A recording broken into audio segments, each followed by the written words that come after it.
Um,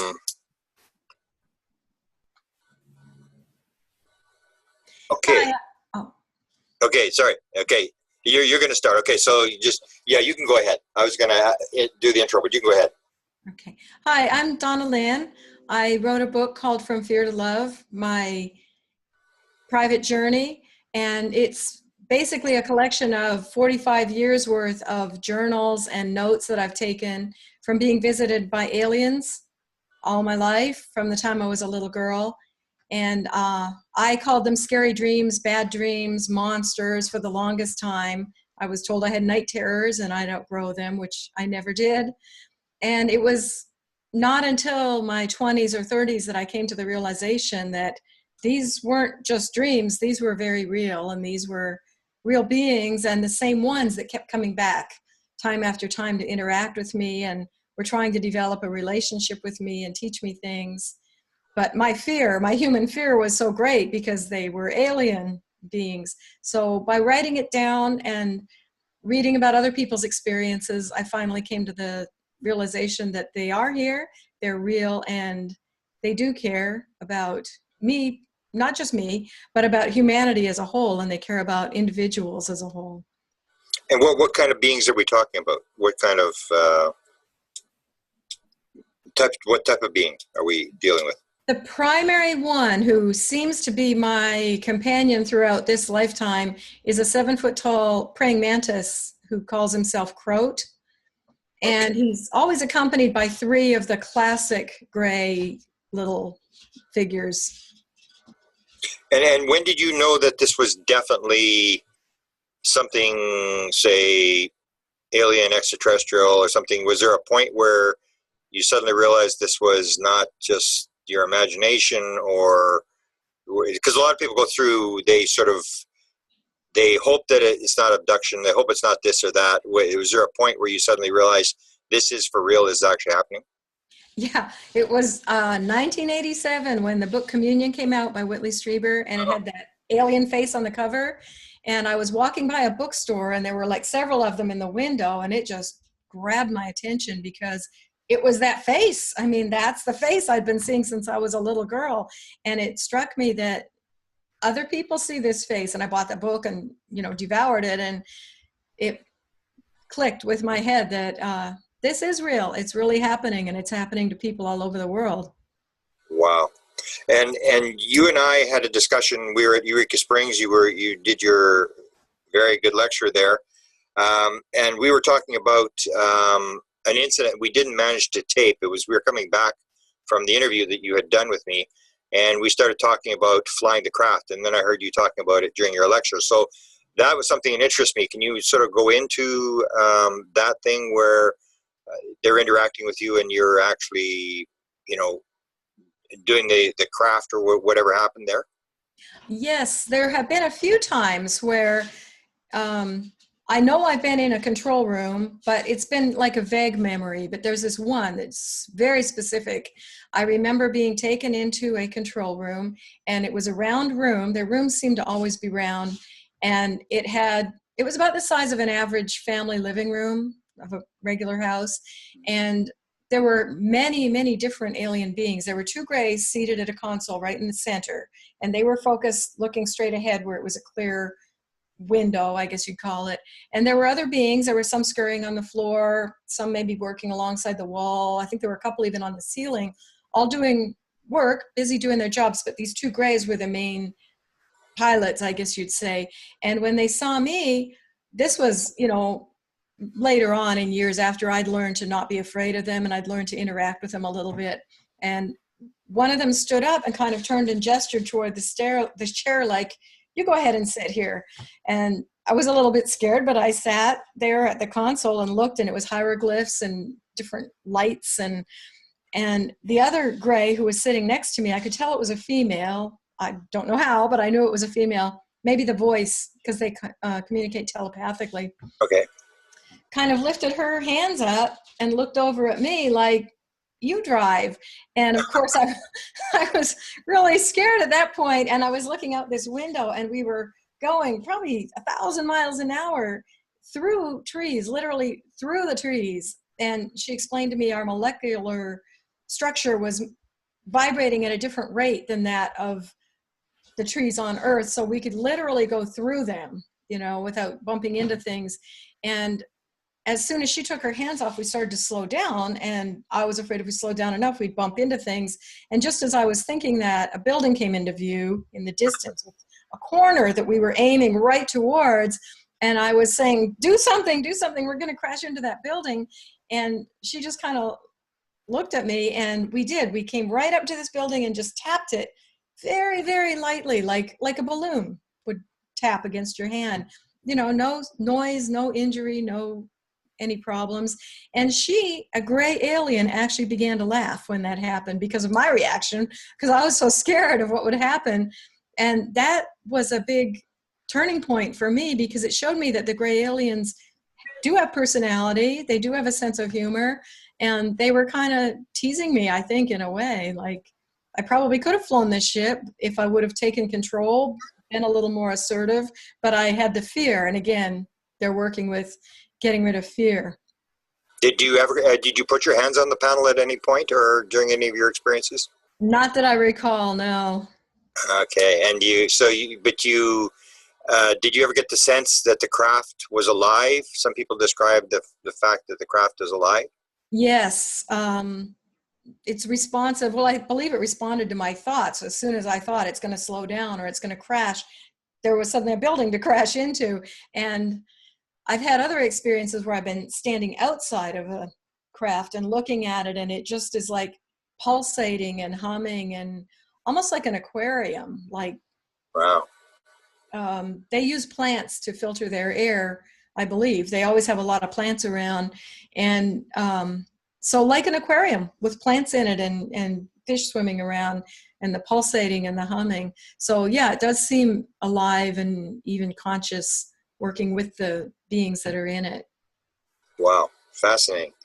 And you also talked about a story. We'll go to the story about jewelry. Can you tell me the story about your encounters with jewelry and the beings? Because it's a very unique story. I've never heard this before. Yeah, I've had a lot of doubts over the years. I'm sure anybody going through this wonders sometimes, am I just nuts about this? Am I making this up? And they've literally given me gifts that have manifested. And here, I have them here. Oh.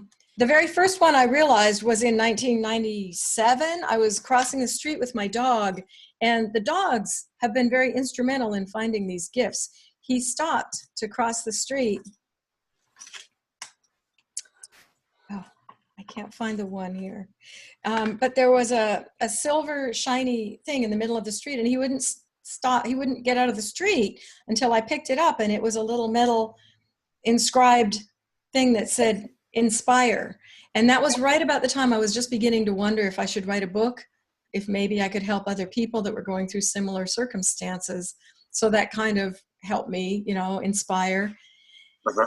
And the one that really is amazing to me is this dolphin. I lived in Florida at the time, and I drove on a street back and forth to Tarpon Springs every day and passed this large yellow pawn shop. And I don't normally shop in pawn shops, but one morning I opened up my jewelry box and I saw this dolphin. It's a silver dolphin with a okay.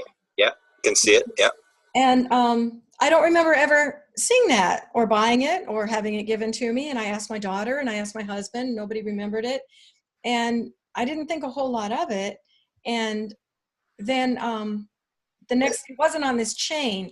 And a couple days later, I opened up the jewelry box and there was this nice serpentine chain that just fit perfectly with it.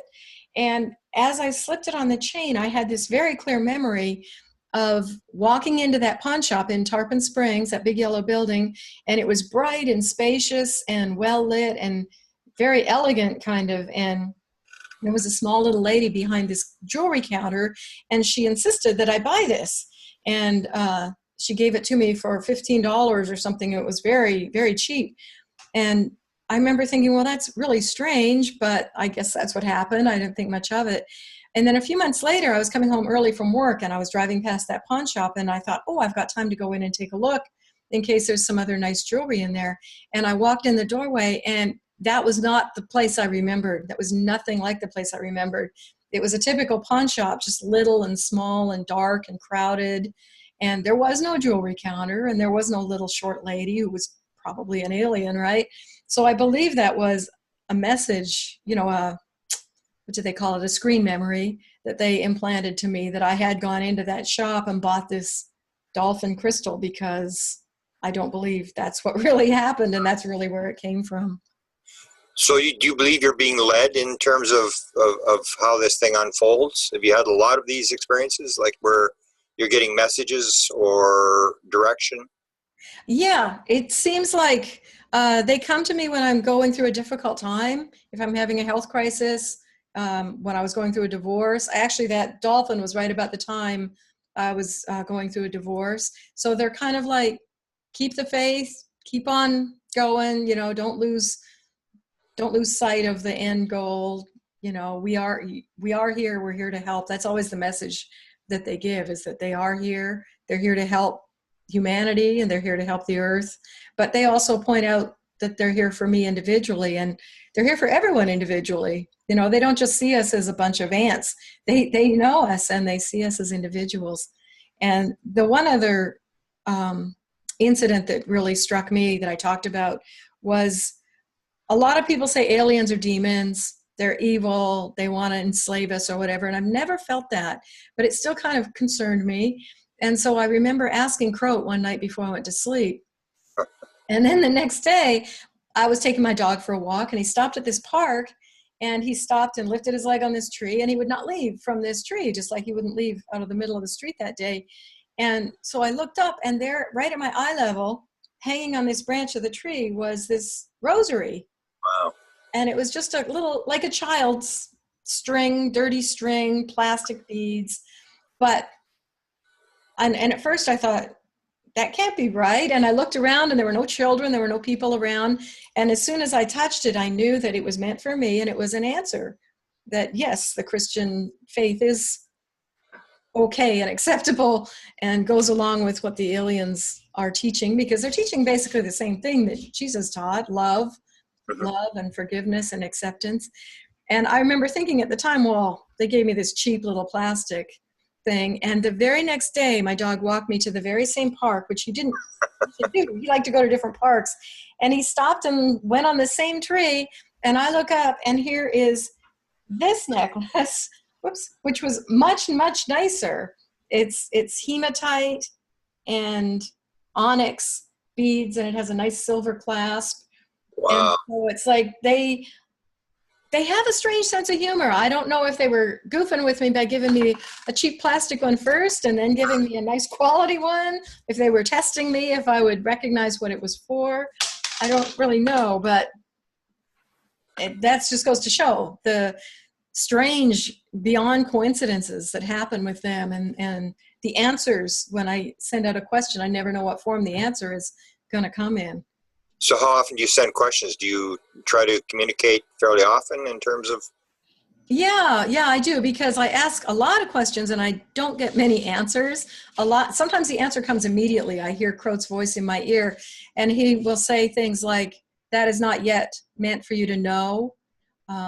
Humanity is not ready at this time for that knowledge. He speaks in a very strange way, not like you or I speak. Yeah. But then there's other times when things like that happen, or he'll just directly speak.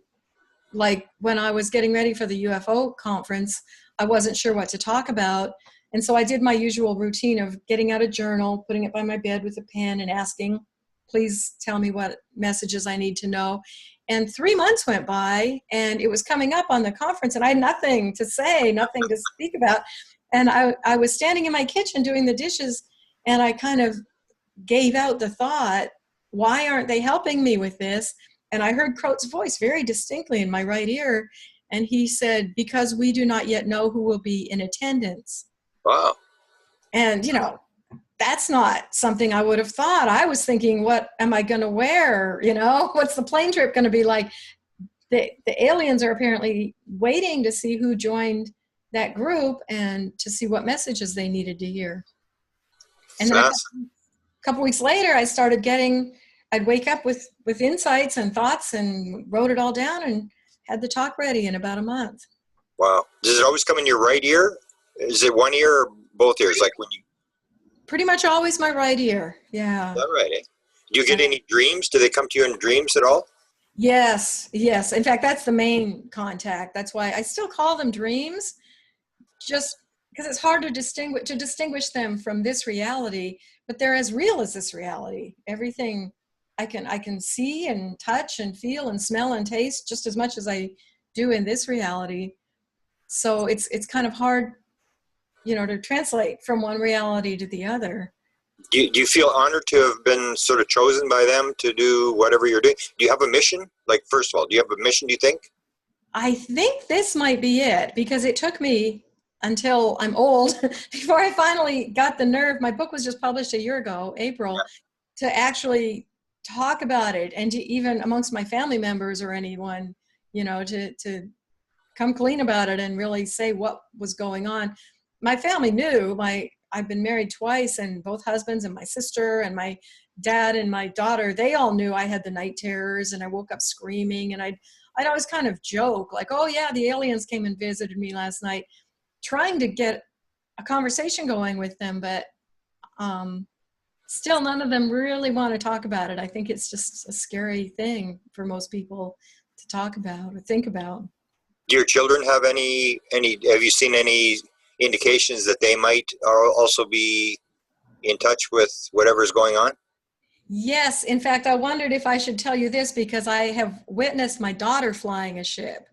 Oh my goodness. Well, I get that. Tell me. It was about 1996, I remember, because just before the year 2000, remember there was a lot of concern that we were going to have a big earth change or some kind of catastrophe or something around the year 2000. And the aliens were also showing me a lot of scenes of destruction. And so I kind of had some fear about that. And I remember it was 1996. They took me aboard a ship, and I was in this big room, and it was almost everybody I knew, and definitely all of my extended family. And they were all willingly submitting to having a tube put up their nose and like an IV put in their arm. And they were climbing into these skinny little bed things like you see on the movies for suspended animation. And they were willingly going along with it. And I don't know if they'd been drugged or what, but I wasn't going to let them do that to me. And I was fighting it. And so Crow came and he took me to a room where you could view, and we were either on the moon or just behind the moon, because I could see the moon right in front of me and then the earth beyond it. And on the earth, there were these explosions, massive explosions, whether they were missiles from a war or volcanoes or something, meteorites maybe. Yeah. And he said, the earth is going through a very bad period right now, and humans would not survive this. We have taken you here. We're going to put you in a suspended animation or a hibernation for 10 years. He kept repeating 10 years, 10 years. And that was 1996. And he said, when you wake up, we can take you back home and you can resume your life. And I said, I don't want to sleep 10 years away. And he said, you won't age. You won't age during that time. And my daughter at that time was probably 15. And I remember she had braces on her teeth. She was in high school, and they put her in one of those. So I figured, okay, I'll go too. And then before I knew it, I was being wakened up. And I said, what, did something go wrong? And Crow said, no, the 10 years is over. And I looked around, and my dad was there. My sister was there, most of the people, but I didn't see my then husband. And I said, what happened to him? And Crow said he decided to go with a different group, which kind of bothered me at the time. And then I didn't see my daughter, and I kind of panicked. And so he said, come with me. And he took me into a control room, very similar to the one where I flew the ship, with the two grays sitting at a console. And my daughter was standing in between them. And when she saw me come in, she turned and flashed a smile. But she was an adult. She had the braces off her teeth. Her hair was longer. She was dressed differently. And I said, what happened? And he said she wanted to come out of the hibernation early to learn how to fly the ship and learn about the ship. And she looked like she was having a great time. But I was so distraught that I missed my daughter's teenage years. And then, I guess I went back to sleep. And when I woke up that morning, because that all happens like in the dream state or the astral state. And when I woke up the next morning, I was, did I age? Did I age? And I ran into her bedroom and she was still 15, still had braces on her teeth. And I was so relieved. But so for the next, up until the year 2000, I was nervous that some catastrophe was going to happen and they were going to come and take us. And, obviously they never did. And then it was probably 10 years later, probably around 2006, my daughter and I were sharing a house. And I came in one day to the kitchen. She's standing at the sink and she turned and flashed a smile at me. And boom, it triggered a memory. That is exactly what she looked like when she was standing at the cockpit in that ship. She had the white teeth with no braces. Her hair was long and had been highlighted. She was even wearing like this fancy turquoise shirt. And just the way she turned and smiled at me, that was the exact image they showed me back on the ship 10 years prior. They knew what she was going to look like in 10 years. You get some fascinating stories. What was she doing with the flying? Was she sitting at the same council that you had? She was actually standing in between the two grays. So I didn't see her like technically flying the ship. They just told me that she wanted to learn how. And she's now, nearly 40. And I've tried talking to her and she's very supportive of my stories and my writing, but she won't really admit that she's part of it yet. I haven't seen your book. Is that story in the book? Yeah. Oh, it is. Wow. That's, and well, what do you make of that? I mean, that's kind of a weird. Yeah. And the whole 10-year, he repeated 10 years as though that was such an important thing. But the year 2006 came and went. There was nothing major. There were no major earth changes, either at 2000 or 2012, like they had shown me.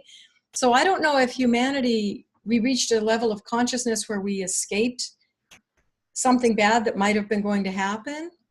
Or maybe it really did take us for 10 years, but we don't know because it all happened in our subconscious. That's I'll have to think about that. I've never heard that before, but that's an interesting concept. The environmental stuff, have you seen that lots of times, the devastation thing? In the late 1990s, they were really big on that, on showing me tsunamis and wars and just scary, scary stuff. And then after the year 2000 came and went with nothing really, no problems, those stopped. And then their contacts with me changed. They became a lot more personable and friendly. And that's when they started showing me more things on the ships and telling me their names. And what is what's going on now? Like in terms of, say, after 2000, what are they trying to get across to you? What are they teaching you? Are they still in contact with you?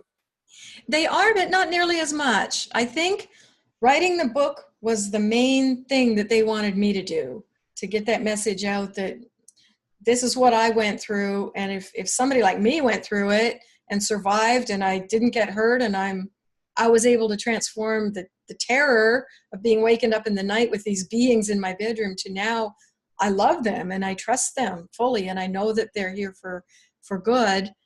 So if I can do it, anybody can. And they wanted me to encourage other people to invite them because we have free will. So there might be certain individuals they want to contact because they have information like maybe medical cures or maybe technology that we could use, but they can't just give it to us. They have to kind of give us the insights or the suggestion, and then our human minds have to take it and do the actual work.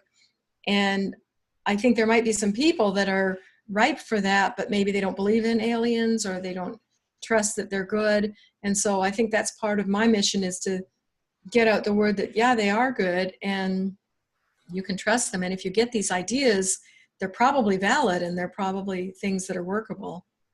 What's their main message, do you think? If you were to sum it up in a couple of sentences.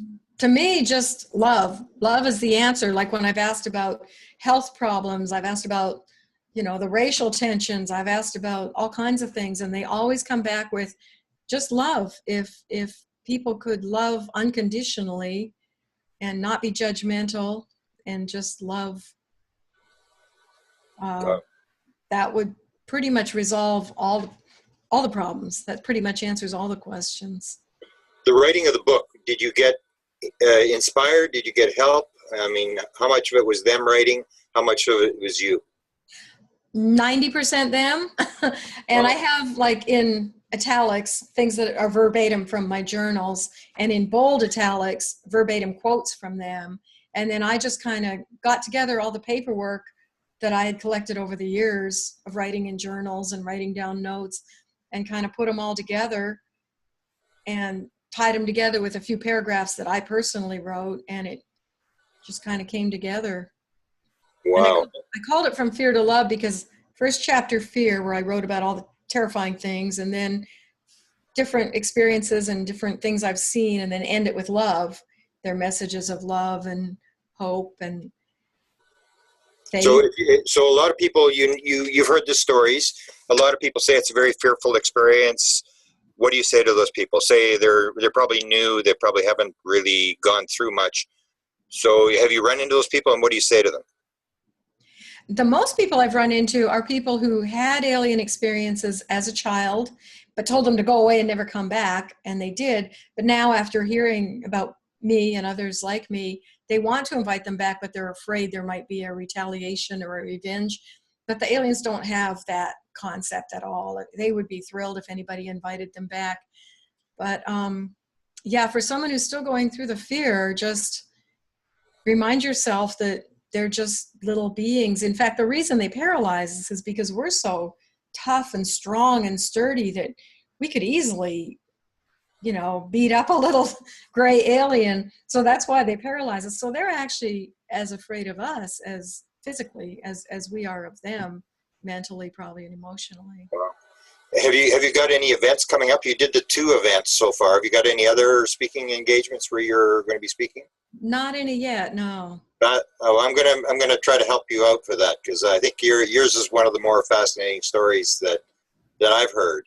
So I will see. Are you doing a second book, or are you just sitting there and waiting? Kind of waiting right now. I had a lady ask me to write a chapter for a book she's doing on positive, loving ET experiences. Oh. But other than that, Karen Swain. Okay, I haven't heard. Okay. She's in Australia. Okay. But, no, other than that, I haven't really had thoughts about another book. One thing that I thought, and it's funny because a contactee who has been from Germany, who has been in touch with me by writing, she suggested it just a couple days ago, and it's been on my mind for about a year, a children's book about aliens. I don't know how well that would be received or accepted, but the children are the ones that, if they could learn this without going through decades of fear to get to the point that I'm at now, I think we could really make huge strides in. Wow. That's an interesting idea. We've had a proposal. We did one book where we sort of helped format a book, and then the girl went away. So that's an excellent idea. If you probably need an artist though to do little things for the kids, because they like to have the Yes. art. That's fascinating, and maybe sort of an inspiration that you're being given your next mission. That could be, because I have grandchildren, and my granddaughter is having night terrors. Oh, okay. Pretty sure she's probably, they say it follows family line. Pretty sure she's probably seeing them too. So I'm hoping I can help her through that when she's able to discuss it a little better. Wow. And your book was published by Ozark, correct? Yes. And yeah. we will put a link to your book, and I will see if I can get you out on the circuit, because you have pretty fascinating story that we've even got some contacts now in Hollywood that maybe we can do something for you to get your story out, because it is an important story, I think, from fear to love. That's where people got to realize, because you know how dominant the fear thing is, that you can sell, you can pack rooms full of people watching if you preach the fear, but I think it's an important message that you're putting out, and I appreciate your spending the time with us, and let's stay in touch.